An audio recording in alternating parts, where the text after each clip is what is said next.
নমস্কাৰ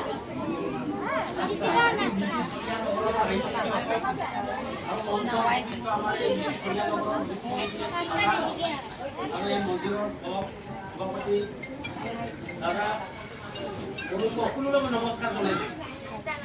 মোৰ নামটো বিনোদ কামাল। মই গুৱাহাটী মিউনিচিপাল কৰ্পৰেশ্যন। আপোনালোকে এৰিয়াবিলাক মহিলাবিলাক চোৱা চিতা কৰে।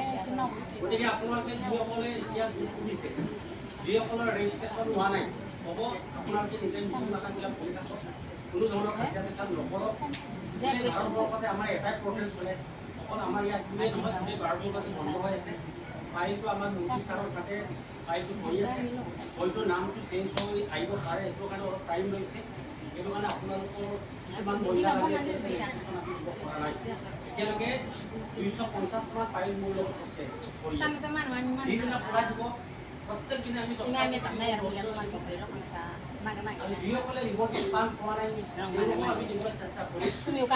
চৰকাৰে যেতিয়া যে যিসকল গোট এতিয়ালৈকে পইচা পোৱা নাই তেওঁলোকক দিবলৈ ব্যৱস্থা কৰিম, কিন্তু ধৈৰ্য আকাৰে কাম কৰিব লাগে। গতিকে চৰকাৰৰ পইচাটো আশা কৰি গোট নকৰিব। গোট মানে কি যে এজনে কৰিব নোৱাৰা কামটো 10জনে